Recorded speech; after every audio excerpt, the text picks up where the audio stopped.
Victor Wembanyama versus Nikola Jokic was hyped up to be an incredible matchup just like it has been in the past. And this time, not only did we get to see them play back to back, but both games were even better than anyone could have hoped for. The first one ended in a comeback victory while the second one ended in overtime, but that's somehow not the main reason these games were so amazing. It was the fact that both star players guarded each other and both absolutely showed out. Jokic is currently in the conversation for his 4th MVP, while Wembanyama is already being hailed as a future all-time great. So it's no surprise that they each put up video game-looking stat lines over the 2-game series. Jokic averaged 43 points, 13 rebounds, 9 assists, 2 steals, and 1 block a game. Actually unreal numbers. He scored over 40 points back-to-back and was extremely close to triple-doubles in both games as well. And for Wembanyama, he averaged 27.5 points, 20 rebounds, 3 assists, and 3 blocks.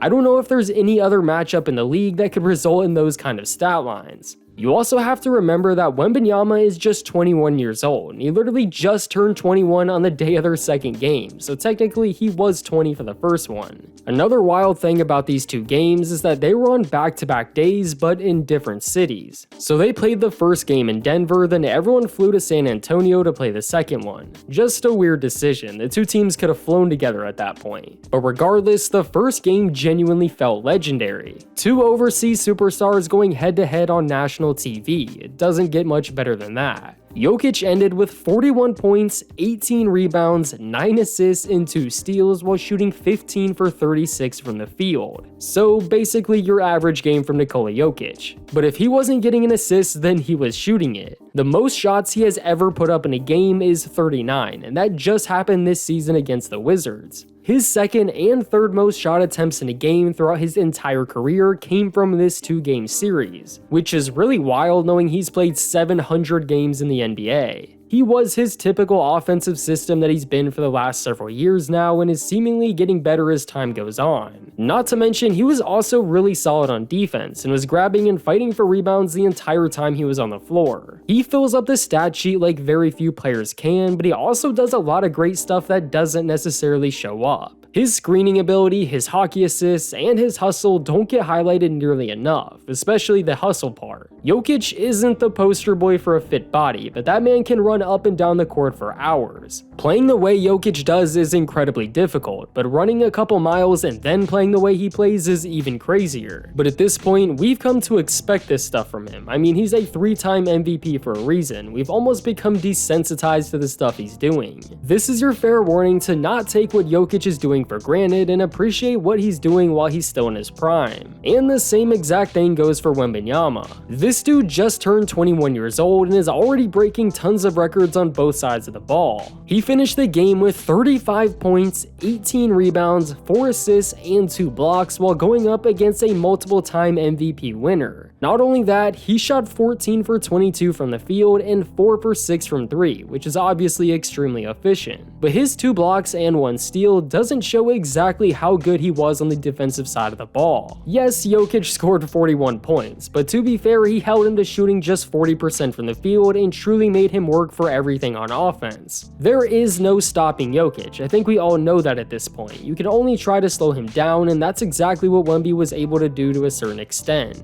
He's one of the greatest offensive players ever. Making him work that hard at 20 years old is super impressive. Plus, Wemby had 5 fouls for almost the entire fourth quarter and still had the awareness to make sure he doesn't foul out. But those two were going at each other all game. It was exactly what people tell you never happens in today's NBA. And I'ma be honest, I don't know if there's a more fun matchup to watch in the whole league. They deliver every single time they play each other. Wemby was still shooting and making several threes, especially when his team needed him to. And he even had a play on a fast break where he stopped right underneath the basket and let Westbrook foul him to try to get the and one, which worked by the way. It was back and forth from start to finish, and even more so towards the end of the game. The Spurs were able to get some stops and come back from a 5-point deficit with just over 2 minutes left in the game. Then when Jokic had a chance to take the lead, Wemby was able to force a turnover that led to a game-sealing bucket from Keldon Johnson. A rare mistake from him, but he also helped force 8 turnovers by Wembanyama. His just came at a bad moment. 3 other players on the Spurs had double-digit points, but Wemby was by far the best player for them.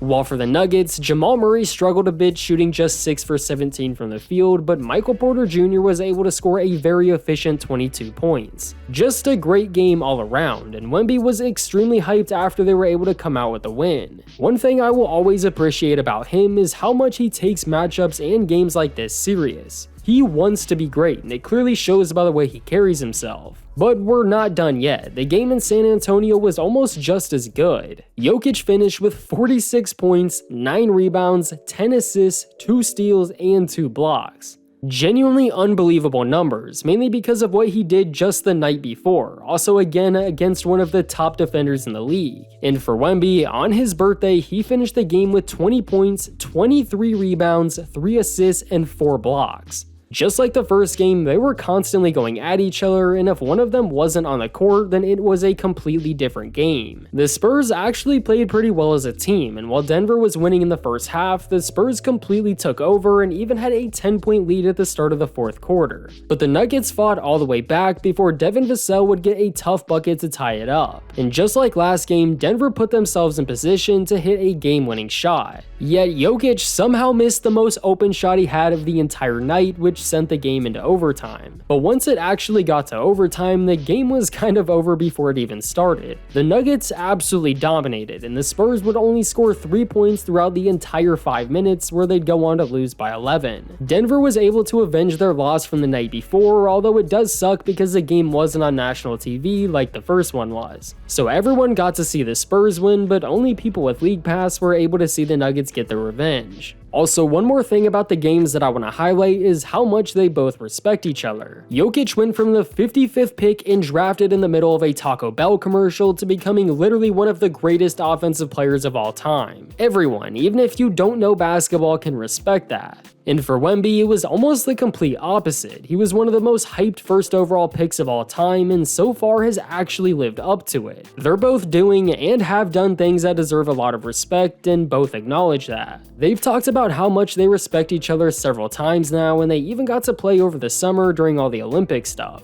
It's a matchup that has delivered time after time, and hopefully it's something we'll get to see for the next 5 to 10 years. The Spurs have one of the best young cores in the league, and at this point, who knows what Wemby's ceiling is. He's 7'4" and has hit 200 threes in his career faster than Steph Curry, James Harden, and Ray Allen. I don't care about them being in different situations. The fact that he's able to do that while still being a force inside is actually insane. Plus, he's on his way to breaking almost every shot blocking record to ever exist. And for the Nuggets, as long as they have Nikola Jokic on the roster, anything is possible. He's a multiple-time MVP, an NBA champion, and is almost averaging a 37-point triple-double in the 6 games he's played against what people are calling the best defender in the league. He's doing stuff that we've literally never seen before, and it also proves that not a single person on the planet can truly stop him. And going forward, let's make sure every game these two play against each other is on national TV. I don't care if it's a back-to-back or not. But let me know what you think about the Jokic and Wembanyama matchup, and please leave a like on the video to support the channel. Also, subscribe if you're new for more basketball videos just like this one.